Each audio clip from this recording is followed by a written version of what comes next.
বাপ বাপ এখন হাসপাতালে, এখন এই মুহূর্তে 10,000 টাকা লাগবে।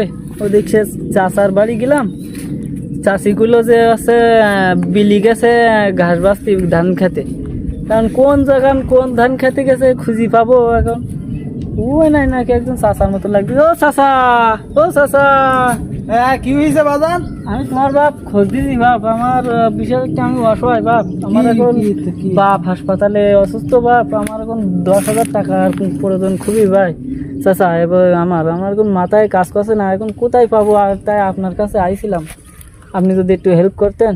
তা আমার কাছে এই মুহূর্তে টাকা পয়সা নেই বাজান, আমি সৌদি আরবে যাব কিছুদিন পর হজ করতে। চাচা চাচা চাচা হ্যাঁ, হবে না বাজান, আমাদের একটু টাকান চাচা, আমার বাপ হ্যাঁ অসুস্থ তাইলে বাপ। দিতে পারি বাজান। তা আমার ওই টাকা কিন্তু আগে 1,100 টাকা করে খাটাতাম, এখন কিন্তু 150 টাকা করে খাটাই। সৌদি আরবে যাবো হজ করতে, তা আমার কিছু টাকা কম পড়েছে, তাই আমি ওই যাই সৎকার স্বরূপ তুলতেছি। চাচা একটু কমাই টমাই নেন কেন চাচা, আমার আমি খুব না বাজান, আমি এর নিচে আর নিতে পারবো না বাজান, হবে না। এই 10 টাকা একটু কমাই নেন কেন চাচা। না হবে না বাদ, না যদি না পারে তো তুমি যাও। আমি না চাচা চাচা এই কথা ও হবে না বাদ, ওর নিচে আর হবে না। আমি আমার তো দেন কান, তা কখন আসবো আমি? তা ঠিক আছে, তুমি সন্ধ্যার সময় আইসা নে।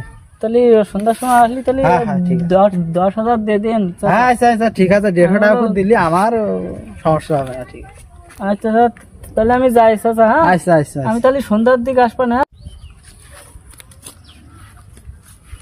তাইলে আমি মানুষের এত উপকার করি, তাহলে বুঝতে হবে আমার ইমান ঠিক আছে।